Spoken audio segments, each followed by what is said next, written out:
This talk is supported by Small PDF, the successful Swiss scale-up making PDF easy for over 1 billion people around the world since 2013. You may remember them from a previous podcast we hosted with their CEO, Dennis Just. Their mission is to make PDFs and life easy for people across the world, a mission made possible with their 90-plus amazing employees across Zurich, Belgrade, and Barcelona. If you want to join this fast-growing Swiss scale-up, visit smallpdf.com/Swisspreneur and apply.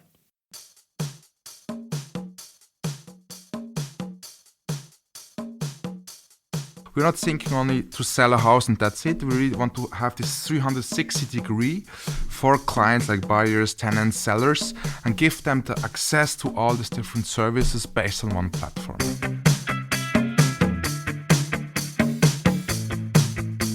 Welcome to the Swisspreneur Show, a podcast about startup stories and learnings from experienced entrepreneurs. Here's your host, Sylvan.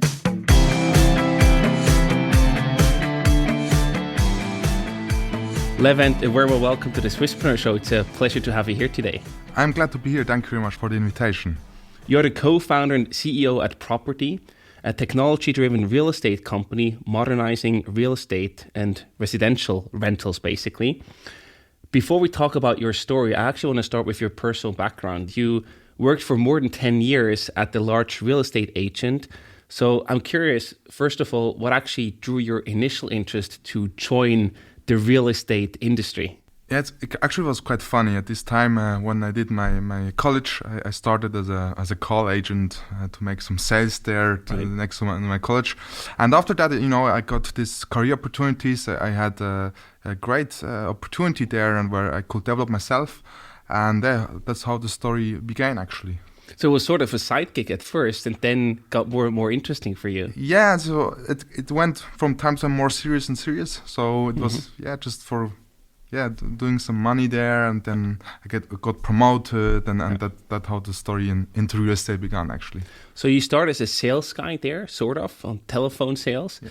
When did you then decide or actually realize that you're really good at what you're doing in the real estate part? Actually, it was quite funny. I got this development within the company. I was then in the age of 23, I think, managing director, country manager, and then I was COO in the age of 25.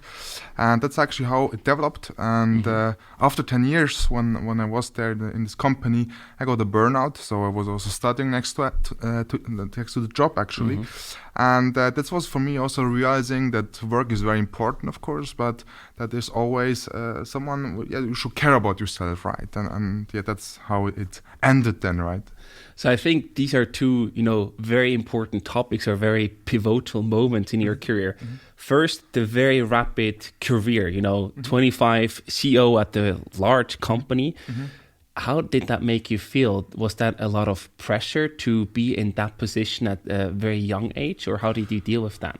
Actually, it was a very great experience. Actually, I was COO, right? Just to it was a very great experience there.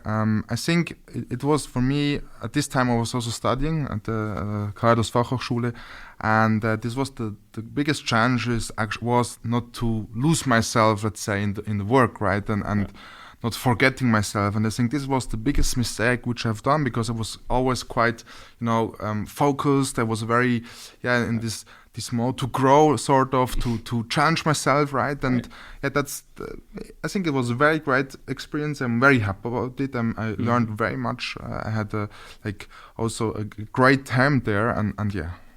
It was like a second education, so to speak, right? Exactly, yeah, exactly.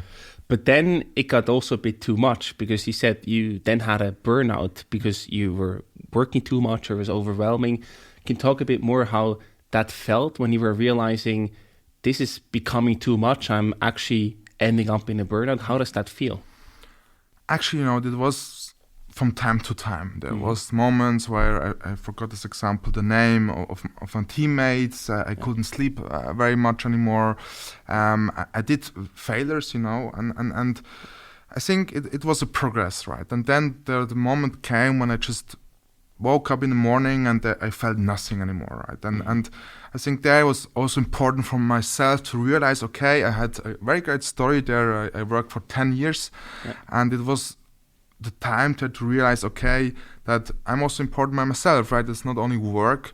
And I think this was very important for myself to also see that, right? How old were you when the burnout happened? Was that also around 25? It was actually 3 years later, at the age of 28. Yeah. And so I was approximately 3 years as COO there and country manager and the board of directors. And that's actually how it happened, right? And what you decided to do is then to leave, right? Because you said it's too much. You also need to take care of yourself. Mm-hmm. And I imagine having this rapid career, huge responsibility, great career, but at the same time then making the decision to leave, that must have been a very, very difficult decision to take. How did you do that? Did you have any people you talked to, or how did you reach that decision that it was time for you to step down and leave? Yeah, actually, it was funny. At this time, this was the first time which I really spoke about it. It was my brother, actually. Yeah. And I was at this time in Dubai on holidays. Mm-hmm. And it was the first time which I really spoke in an open way to my brother. And I told him, listen, I'm very sort of tired and I couldn't do it anymore. Right. And it was actually the point that I realized that even also I couldn't deliver the things which I wanted to deliver. And that was actually the reason why. And when I left then the company, to be honest, I think then the sort of the nightmare began, because it started like that from today to tomorrow, there was 10 years. I was like, the job was very important for myself. Like I was always, I'm doing career, and this was one of the most important things for me. And then from today to tomorrow, everything was away, right? Yeah. And I think at this time, realizing that there are no calls, no emails anymore, so you're actually nothing anymore, sort of, let's say, right? Yeah. And in my age, it was hard to understand that, Yeah. There was this point where I really realized, okay, fuck, what are we doing now? And then, it went really crazy. So it was not a easy time at all, but absolutely. I also didn't realize, what kind of experience I had at this time. Yeah, I mean, exactly what you said, right? You lose your identity to a certain degree because you built so much, invested so much in your career. How did you then manage that transition to also let go and pick yourself back together and find strength again? Did you get any help from family or from professionals, or how did you do that process? I think one thing is very important is that you should know who you are, right? So I had enough time to really spend with myself. I was like walking at the lake. I was like spending very much time with myself. I tried to go abroad and really find myself back, right? And then I had my brother, which I'm very thankful for it, where he really supported me, and there were a couple of friends, also my mother.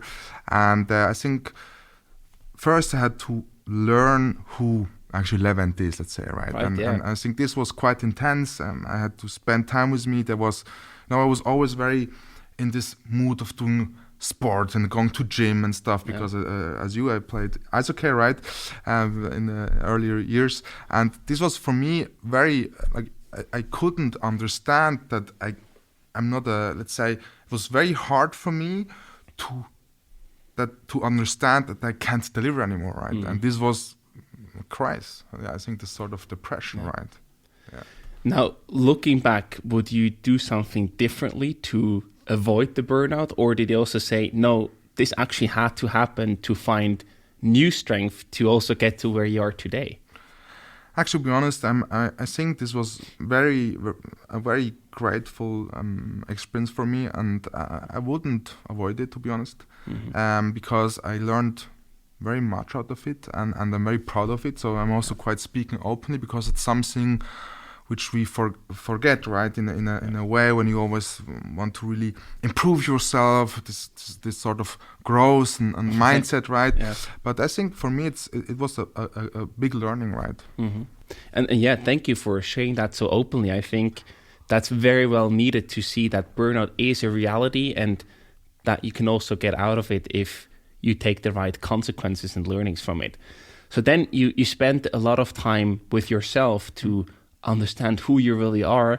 And I think out of that process, you then also sort of defined or sort of found or felt your purpose, your motivation to come back to the business world, right? Yeah, no, there was one moment, I still remember it. I was waking up in the morning, I was looking at the mirror, and I saw myself like really, I was sorry for that fucked up sort of, right? Sure. And I watched into the mirror and I was like, hey, what's going on with you, right? And in this moment, I realized, hey, you have so much experience and in your age, and this was the point where I realized, okay, now I have to go forward, right? I really have to let's let everything behind and move on, right? And I think this was actually the point then when I realized, okay, it's everything about mindset, sort of, right? Mm-hmm. And then you actually took that step, right? And also the stronger relationship to your brother. And then in 2019, you actually founded Properti together as brothers, exactly. Which I think is a very beautiful story to emerge from the very difficult times. So talk a bit more about how you then decided to actually start a company together and why starting a company, to go back into that stress, into the pressure of building and having your own company, why that was the right step for you. Actually, at this time, I already had like 2 startups, which I founded in an earliest age with my brother, which weren't really successful. But like founding Properti was not planned at all, right? But I was thinking about the point, and I was like, the past year I was really into technology and real estate, and I realized that generally the real estate industry is really outdated, sort of. Mm-hmm. It's not disrupted at all, and it's a huge potential, And then we decided actually end of 2019 to found Properti. And that's how the story began, actually, yeah. And what were you focusing on back in the days? What was like your first initial idea that you started to talk about? What was your focus? The idea was, the purpose was sort of real estate business is complex. We're here to simplify it, right? So it was the point that we said we want to make real estate industry more accessible, more transparent, like really creating value for customers, right? Mm-hmm. This was actually the reason or the first thoughts which we had. Right. But if you then, read the mission and vision statements of companies in the real estate sector, I'm sure that you find these words on probably like every second website. So what really differentiates you? Why is Properti not just another real estate company, one of many out there? I think there are 2 points which are quite important, right? First thing is we want to create this customer value, right? Mm-hmm. We want we want to found a company which really creates value out of it. And the second thing is we're actually a software company and a real estate company in one, let's say. Okay. So we are developing a transaction-based platform which disrupts and digitalizes the whole the process, how you make transactions, sort of, right? So we're not thinking only to sell a house and that's it. We really want to have this 360-degree for clients like buyers, tenants, sellers, and give them the access to all these different services based on one platform, actually. And you do that by helping people to let their apartments, right, to rent them out, but you also help people to buy or sell their apartments or houses. So you serve both sides. That's why you call it platform, right? Exactly. We serve both sides. We also do we're helping people with moving, cleaning services, mortgages, renovations and stuff like that. Yeah. So the whole 360-degree, exactly. Got it. And I think in an internal discussion, you also brought up the perfect storm. Mm-hmm. So can you talk a bit more about what that exactly means? What is the perfect storm and how do you play or take advantage of the perfect storm with Properti? Of course.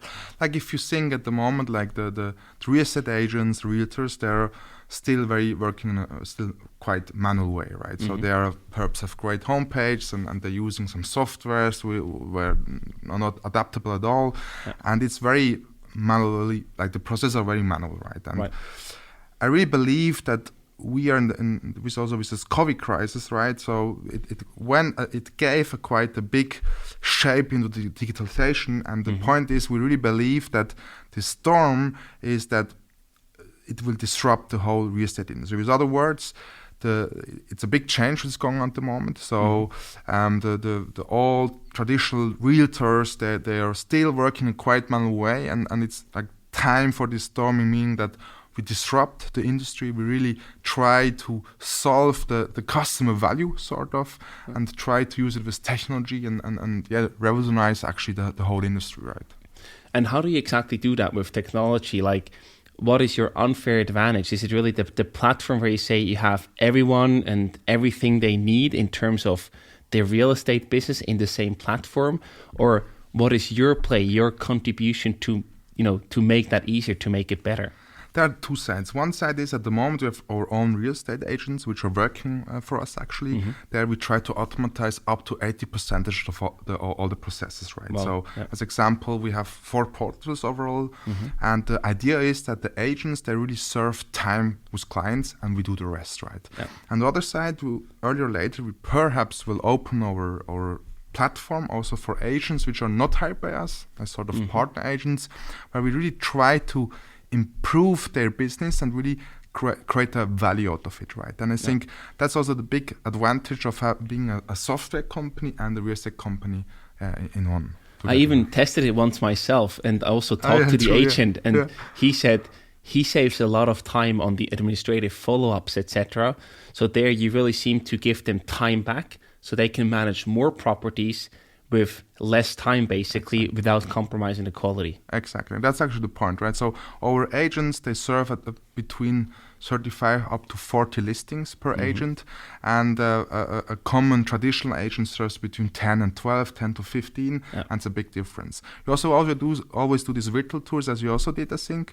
We do also score you, right? So we see, hey, Silvan, could you be the perfect tenant for us or not? And we work really with scoring and grading, with automatations to really find the perfect fit, sort of, right? And how does your business model work? Do you then take a commission on the property that you either sell or help to rent out, or what is your business model behind the whole platform? It's actually a transaction-based platform. The idea is really to gain on the transaction, sort of, and we also work with kickbacks. So it's really a transaction-based platform on selling, renting, and managing properties. And of course, when we act as a lead generator, sort of, to our partners, with moving, cleaning, mortgages, and so on and so on. Got it. So there are multiple revenue streams that you can access. Exactly. Now, let's also talk about some challenges along the way, right? Building a platform, as you mentioned before, you always have to bring two sides together. And doing that is not always easy. Usually one side is easier to acquire, especially if you think about Zurich, right? You have many people who want to live in Zurich, but there's just not enough offering. So do you focus more on one side of the platform to bring them in and have a higher effort there to have a good balance? Actually, here it depends, of course, on the market. Like Switzerland, I think the hard part is to really get the right listings, right? So there we also work with our data analytics team, sort of. We have like several datas which we generate, and we try to create the best value out of it for the property owners, right? Yeah, because usually, if you get just the deals that nobody else can sell or rent out, you're probably not going to succeed much more than the others, right? Exactly right. So what is your unfair advantage? How do you get access to the best deals? Because that's the KO criteria, I imagine. I think there are 2 points again. One is the human empowered technology. So we use our agents to brand them actually in the different regions. So like the local agents. So one strategy which for us is that we brand our agents sort of that they're really experts in the real estate industry, right? So, and we do then like lead generation, we do branding, we do the PR, and the idea is that they're the experts and we try to do the rest, right? Yeah. And the other thing, of course, is that the topic that we also do lead generation by our own. So we have like several generators to get the property owners and create value out of it. With the idea also, very important for us to create value concerning the services. So like this product innovation. So we don't work with fixed fees, sort of, but we say we have no entry fee. There is no risk. Like our services are really risk free. So the entry fee, there is no entry fee, and there is sort of no risk also to work with us together. Yeah, so that makes it even easier for people to work with you. Exactly. And you mentioned the agents, right? They have your branding. You also see that in the listings that there's always a nice property branding with the images and everything. Do these people, are they directly on your payroll? So you hired them directly, right? Exactly. Why was that the right setup? Because I know that, for example, if you look at insurance agents, etc., they are often self-employed or independent contractors. Why was it important for you to hire the agents directly?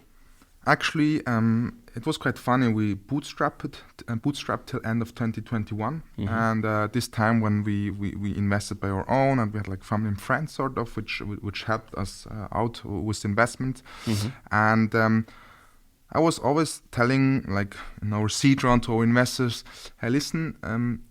even also when I'm only a software company, I have to do sales, and our sales agents are actually hired by us, sort of, right? So we use our sales agents to improve the processes and to really make the best out of it. So they're on our payroll because one thing is also the quality thing. So for us, it's important that they do a good quality that we can measure and really create this value sort of for customers, right? Yeah, and that is way easier if you have them directly on the payroll instead of self-employed, where you can incentivize them but not really guide them because they're not your employees. Exactly. Another thing you mentioned before, you were bootstrapped, right? I think the first 2 years you actually completely bootstrapped the company, and just recently you raised a 1.3 million seed round.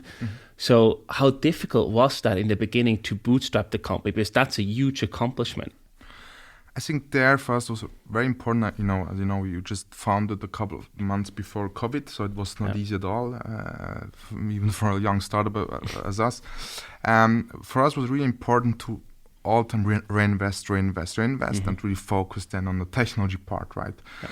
And I think there the reason why we grow so fast was really the team. I really believe that without this team, we couldn't reach that at all, right? Yeah. And at the same time, we then decided to actually take on investors, right? Exactly. A bit later down the road. Why was that then the right time to take on investors versus still going bootstrapped?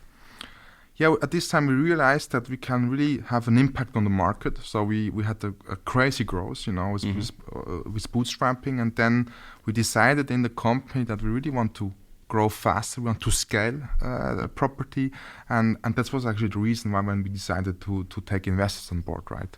It was also not planned, again. So, okay. But yeah. It just sort of happened because you saw the opportunity, you had the fast growth that investors are looking for. Exactly. Didn't you also give up quite some freedom and flexibility by now taking investors on board?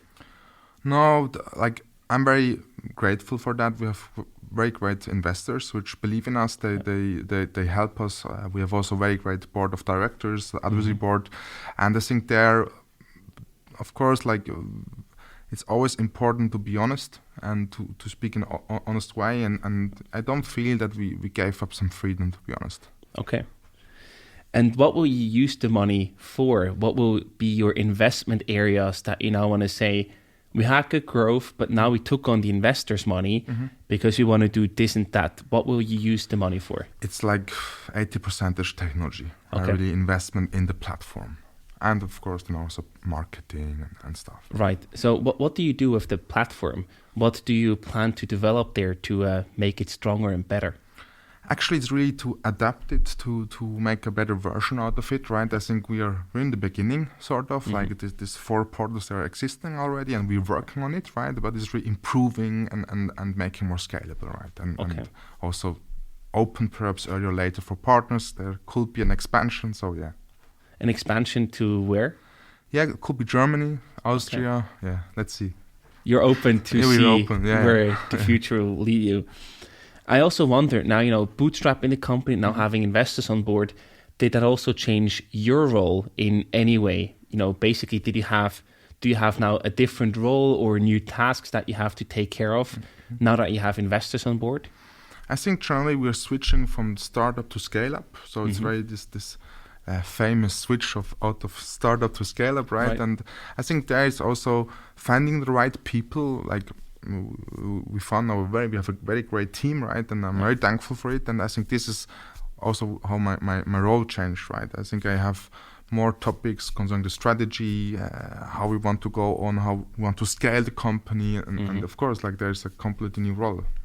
Yeah, and hiring becomes so much more important these days, because whenever I go on social media, I see you posting, we have these and these job openings. Yeah, that's true. Yeah, I think that's very important. And for us, finding the right people, right, is very important. And we do much over our active sourcing or about our network, sort of. And yeah, that's actually what we do. And you built the company, all along the way with your brother. You had the previous experience by already building companies together. How is it to work with your brother in a company? Is that a huge advantage, or does it also have some disadvantages? I think it's huge advantage. In my last company where I worked, he was also working there, and we really separated always private and business. Yeah. And we are actually like yin and yang, so we are working in a very great way together, and everyone has his role, his own tasks or the responsibilities.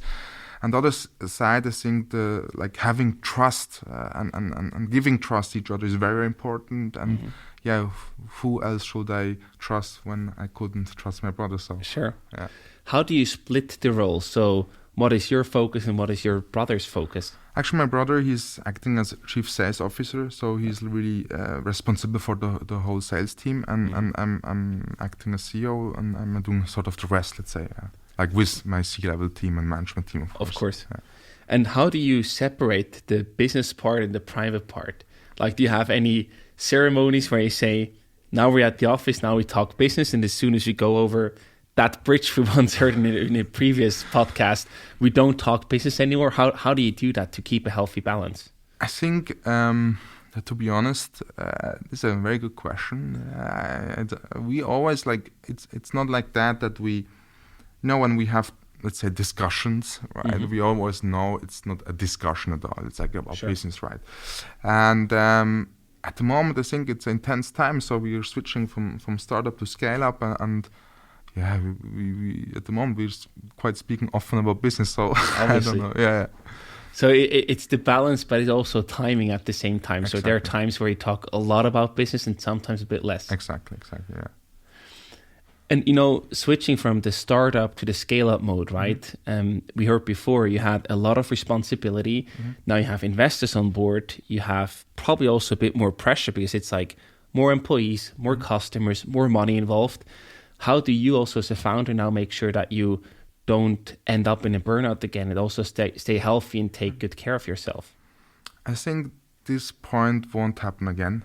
Because I really know myself much better than I did a couple of years ago. Yeah.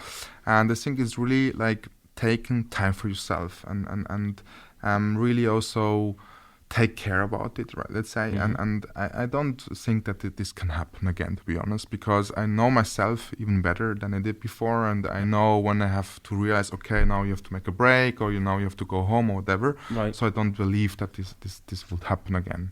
How does that show in practice? Like, do you go for longer walks or don't answer emails on the weekend? Or how does it show in practice to take better care of yourself? Actually, my time is always in the morning. I stand up quite early in the morning. I go then to gym or go to have a run, right? Nice. And this is like my couple of hours, let's say 2 hours where I'm by my own. And then even also in the evening, right? So for me, it's really finding the balance for myself and also knowing when I have to stop, sort of, right? Sure. Yeah. I like what you just said before, that you take time for yourself first thing in the morning. Because I feel if you do that, what very often happens is we get up, we go to work, then we come home tired. In the evening, we might not be motivated to hit the gym or do something else. And then we just continue working, or we just feel like we didn't have a really good day because we didn't put ourselves first. If you do it the way that you do it, you have time for yourself first, and only then you start to work and do stuff for other people. So you basically already won the day. So whatever the day throws at you throughout the day, you already had time to yourself and took care of yourself. And that's a huge game changer, I feel. 100%. Like I really believe that in the morning, taking the time for yourself, like the first thing is one of the most important things. So I really, when I stand up, I take first a coffee, nice. Then I actually go to running or go to gym, and then I sometimes also read, right? Nice. And then I know, okay, I had my couple of, let's say, 1.5 to 2 hours for myself, and then let's rock. We can really focus on business, yeah. And I actually love that. What does it typical day in your life look like? So we saw the first 1.5 to 2 hours. What happens then? How does your business work day usually look like, the typical day, if there's any such thing? Actually, I always try to be approx 3 days per week to be in the office, and 2 days I'm trying to really have meetings which I'm not out of the office, sort of. Yeah. And I really plan this time. Like I have a strict weekly plan.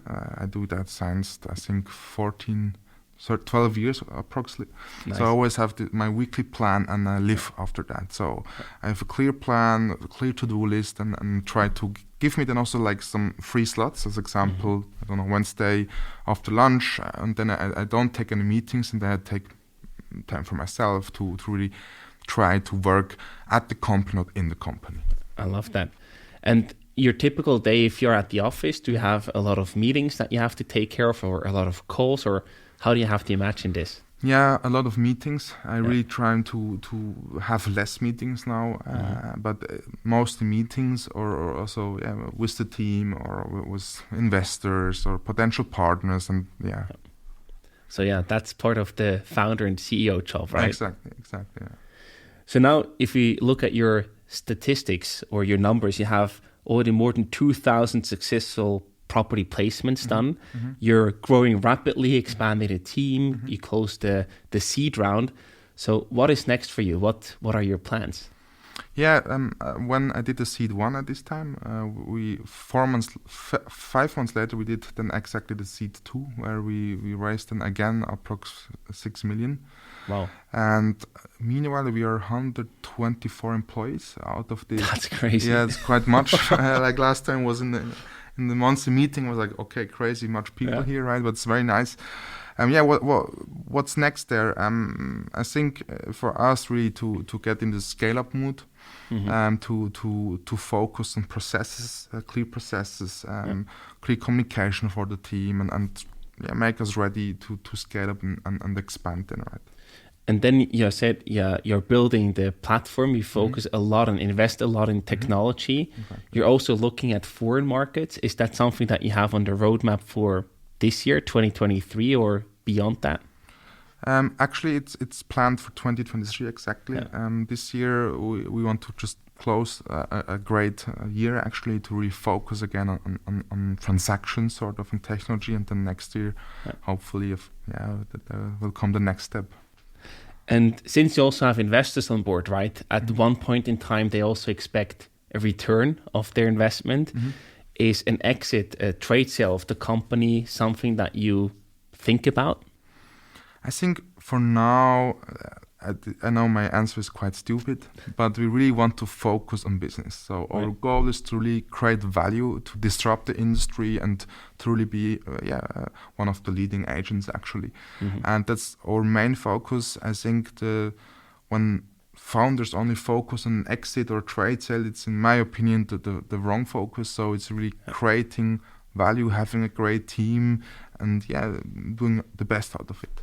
I think that's a very good perspective on the world, because there was once a saying from an M&A guy, and he said, companies don't get sold, they get bought. So if you have a good business, if you solve a relevant problem, you actually get acquired because somebody sees value in what you do. 100%. I'm with this guy. I can introduce you to him once the time is right.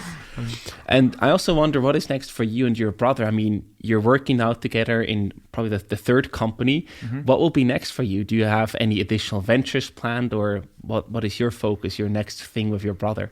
I think our next thing is the property. We need their fully focus, and I think I don't know what's coming next. Sort of. I think at the moment we have a great team, we have a great company, and that's the most important at the moment. Fantastic. Now, Levent, to wrap up the conversation, we have two last parts for you. The first part is about your favorite resources and gadgets. You said before you like to read. Are there any books or other gadgets and resources that you can recommend to our listeners? Yeah, I think one thing is, of course, always the MacBook, right? As a sure, gadget. yeah. So we need that. That's the most important thing. Which one do you use? The Air or the Pro? I use the Pro, but I think I have some limits there. I have to buy a new one. That's the first one. And the second one, I think, like books. They're like self-improving books, or you see, at the moment I'm reading a couple of books about scaling, like how to scale the company, sort of. Nice. And I think knowledge is power, right? Yeah. So, yeah. And now for the very last part, we have some rapid fire questions. So I either give you a short question or different options to choose from, and you have to answer in one sentence. You ready? Let's go. Rent or buy? Rent to live, buy to invest. Oh, I like that. I heard that before. That's a good one. How many hours of sleep did you get last night? Yeah, if you want to grow, there is no sleep. No joking. I think last night it was approx 5 to 6 hours, but yeah, that's absolutely enough. Real estate, stocks, or crypto? Real estate, of course. Clear choice for you. What is the best place in Switzerland to live? To be honest, like Switzerland, I love Switzerland. There is no best place. I think Switzerland is a very great place overall. So there are different cities which are nice, but yeah, I think I would say Zurich. But yeah. You perhaps also, or I don't know, Bern. I like the balance. So I like the countryside in the Emmental where I grew up, but I also like the busy city life. So I think it's a pure luxury to have the balance of enjoying both of them. I think this is Switzerland, right? You can have both of them. It's very nice. Exactly. So the last one for you. What is your advice to your 20-year-old self if you look back? Just go for it. Like really don't care what other people think. Just do your own thing. Like give to a percentage. Be patient also. That's also quite important to have it. Yeah. And just go for it, right? There is nothing to lose. Yeah. Especially in Switzerland, right? Yeah, absolutely true. We need more of that spirit. So I'm very glad that we can close this conversation with that statement. Levent, thank you so much for coming on the show. All the best to you, to Properti, and to your brother. And we're very excited to follow your journey of scaling up. Thank you very much, Silvan. Thank you.